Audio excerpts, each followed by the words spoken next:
Hi guys, Noah here. This is the Raspberry Pi. I have it in a blue box for protection. I'm not going to try and take it out of the blue box because I have screws in it, but today we're going to be testing out the Raspberry Pi, and I'm basically going to be giving a review on it. I'm going to be using a 8GB SD card. It's going to be the same one and the same image we made, or the same SD card we burned in the last video. And if there's any commotion outside, I'm sorry, my friends are playing football. I'm just going to show you what's in the Raspberry Pi, what's on it, and what it does. And then we're going to get right to plugging the whole system up and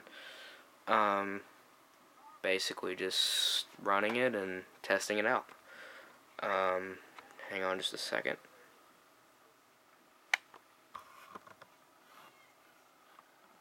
Okay, so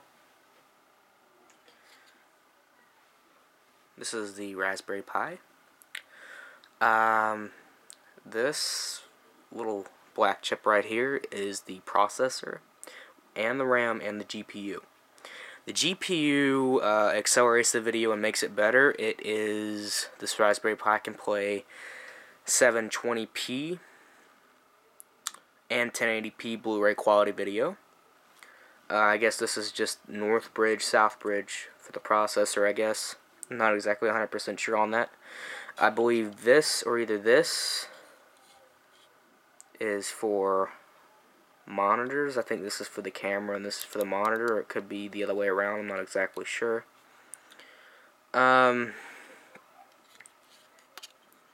This is for your old TV set in case you don't have HDMI, and this is analog audio. This is your HDMI port right here, and that gives you your high definition quality video. You can just plug it up to a TV or a monitor with HDMI on it. This is your USB to USB ports for a mouse and keyboard or any other thing you want to plug up to it. You can get USB hubs to plug more than one USB up to the Pi. I think this is your Ethernet. I believe it may be 100 megabits per second. I'm not exactly 100% sure on that. And this is your GPIO for plugging up hardware and designing things like robots. And this right here is your micro USB. It is your power. This Raspberry Pi can take up to 5.1 volts of electricity, and if you try and give it any less than that, it won't turn on. If you try to give it more than that, you'll burn up the Pi. It can usually run on a regular Android phone charger, like a touchscreen Android phone charger. So we're just gonna plug this up to the TV, and we're gonna run it. And we're running Raspbian Wheezy Debian remix of Raspberry for the Raspberry Pi. By the way, it's an ARM processor. It runs at 700 megahertz. You can overclock it to 1 gigahertz, but I wouldn't recommend it. It has overclock settings when you first boot up the Raspberry Pi, and that's what I'm doing. I'm first booting the Raspberry Pi.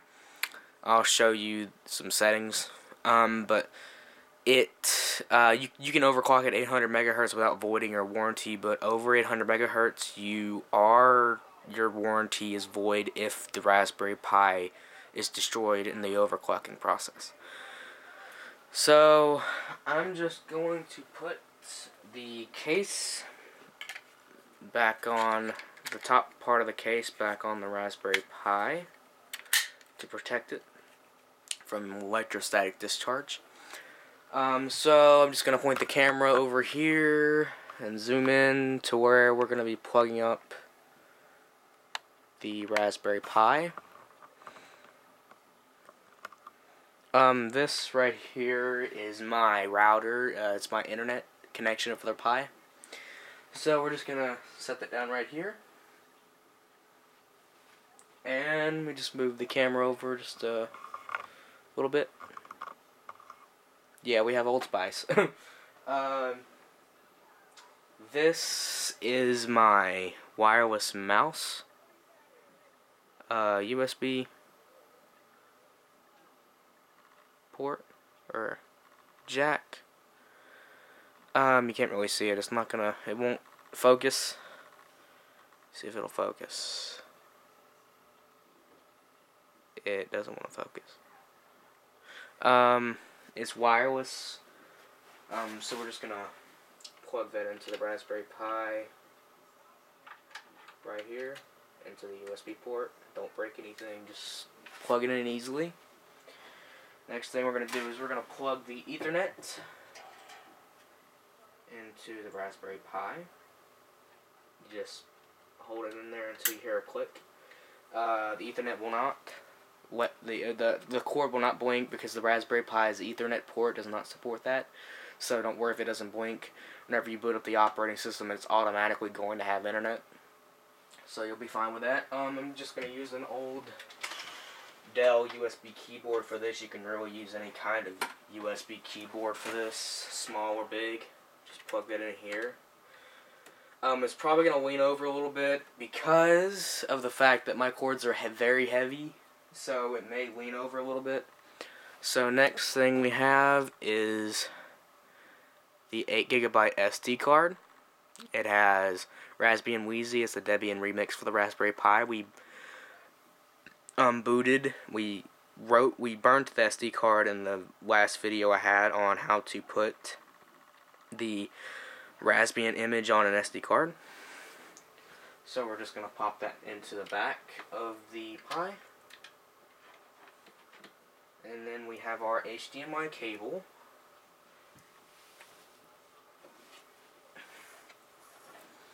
As you can see, we have our HDMI cable.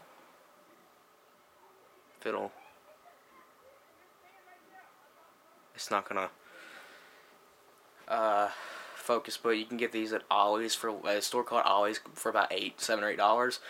And if you go to Best Buy, you're gonna be paying about $30, $40 for this, which I think that is very high for this. You can go on eBay and get it for $3 or $4. This Raspberry Pi does support sound over HDMI, so the HDMI does support sound as long as you have speakers on your television. So we'll just plug that into the Raspberry Pi. Don't break anything like I said. So we're going to, I have a mini, this is the micro USB port. And we're just going to plug that in the back. If something comes up on the screen when you plug it up, you prepared your SD card right, it automatically gives power to the Raspberry Pi when you plug it in, so there's no on or off switch. We're just going to point that up at the TV. So I'm plugging in the Raspberry Pi now, and we'll see what happens because I just burnt this image.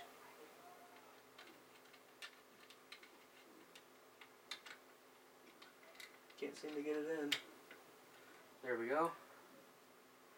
Something should come up on the TV screen if we prepared the SD card image right, and there we go. The SD card image should be prepared. This is the first time of me booting, so it's not going to boot directly into the operating system yet. It's going to give me some configuration settings first. Let me just move this a little bit closer to the TV.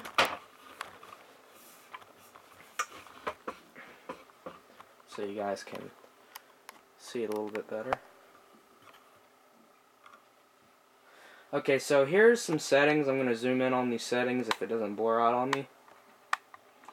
There is info, and there's all these settings. You can see overclock. I'm not going to go through all the overclocking settings. I wouldn't recommend overclocking this thing. If you overclock it, don't overclock it any more than 800 megahertz. I'm telling you guys, you do not want to burn this thing up. I wouldn't even overclock it. I leave it at 700 megahertz. It's perfectly fine for a little device like this. It plays 1080p. It's meant for programming. That's all you really need for this little device. So you're just going to go down on the keyboard and go to the right arrow key and then hit enter on finish. And then it's going to give you a command line, and it's right down here. And what you do on the keyboard is you type in start X, and then it should start the Raspbian operating system we burned onto the SD image. So we have I have the mouse and everything plugged up. I'm gonna zoom in as best as I can on this. You can see the mouse is working when I turn it on. It's a touchpad mouse. Let me see. You have some simple programs in education. You have a program called Scratch. It's for educational purposes. Well, it's for programming, basically making games without using code. You have IDLE 3 and IDLE 1, which is Python programming. You have Python games. You have the Pi Store, which you can download Pi programs. And you can open up the LX terminal, and that's your terminal where you'll be spending most of your time on the Raspbian Linux operating system. That's why Linux is so different from Windows, because you do use the terminal a lot. It's like command prompt in Windows. So you should be having, the internet should work, so you just go to the Midoriya web browser, and it should open up. It opens up fairly quick for a 512 megabyte Raspberry Pi Model B. Let's see how Google loads up. I didn't turn on the router. Make sure your router's on. Don't be stupid like me and leave it off. Let me turn the router on so we'll get an internet connection. Okay, now we should have internet. And if it doesn't, if you have the same problem as me, just unplug the Ethernet cable out of the Pi and plug it back in. So we're just going to